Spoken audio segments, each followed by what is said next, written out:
Sange bamuwamba sande era nga nasemba omulaba sande emisana nagenda kumukulu olweggulo ne bamukubira ne bagamba bamuwambira abatategeerekese baani ne bamutwala twamala ennaku eziwera nga tetumanyi gyali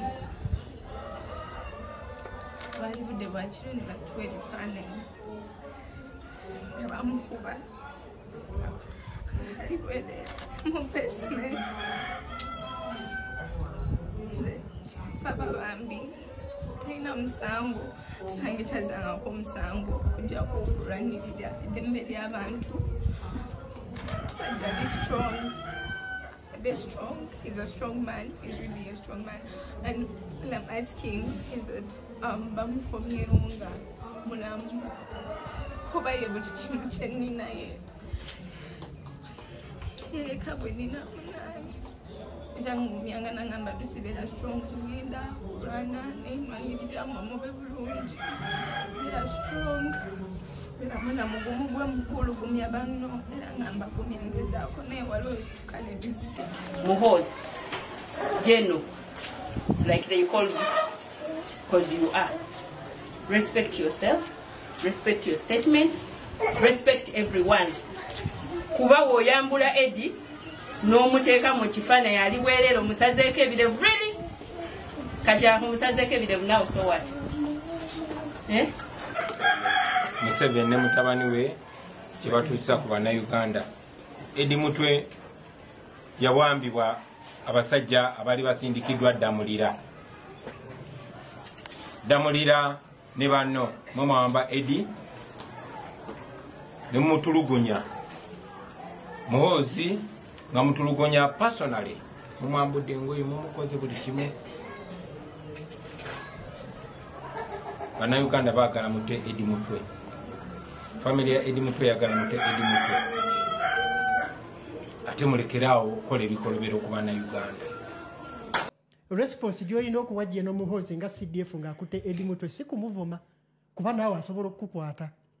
Njambaliriza wano nga mbajjukizaayo akantu kamu. Bwe bakwata Kano Dr. Kizza Besigye nga bamukwatidde Kenya ne bamukomyawo wano yagendako ku hunger strike mugijjukira. Abantu ne batandika okubanga balwaninga kampeyini ya Free Besigye. Daily Monitor neewandiika omutwe ogugamba what is the cost of freedom? Buli omu n'ayogera yes manya biki nenkola video ne mbagamba sometimes the cost of freedom is negotiation. Nemba wana example freedom ebitundu oba abantu mweteesereddwa. Nemba gamba Kano Besigye point wali wano negotiation ye mujjawo. Newe munagamba Free Besigye tebajja kumuta, newe munawaye saawa 48 tebajja kumuta. Wali wakayite saawa ezi nga bawadde saawa 48 Nyanzi ne bamukwata. Olwaleero abantu abanvuma nga bangamba byenjogera bya kisiru Kano Besigye bayinza n'okuba beerabira nti mukomera gyali. Naye nga kiri kye baali baagala okukola kyagaano kitegeera. Era time will come bano abantu basobola otuula ku mmeeza ne bakola ki ne bamuta. Olwaleero ng'ovuma CDF ng'ovuma ne gavumenti ng'oli eryakulimye terina kyesobola kukola. Saagala weerabire nti yakwatako ababaka ba paaliyamenti 2 ne basibira emyaka egi nga terina amanyi kirikkiriya ki kyabasibya naye ng'ebaterese. Kitegeeza obuyinza babuyina amaanyi bagalina agasobola okukola ekyo mu kaseera kano. Bw'oba oba provokinga know that you are provoking people with the power and the armed forces. Naye Kasirye nja kubuuzaayo. Weerabidde nti bali abakulu bo bali bulungi. Si mu bubi naye nja kuwayo ekyokulabirako nti Bobi Wine alina n'emmotoka bullet proof.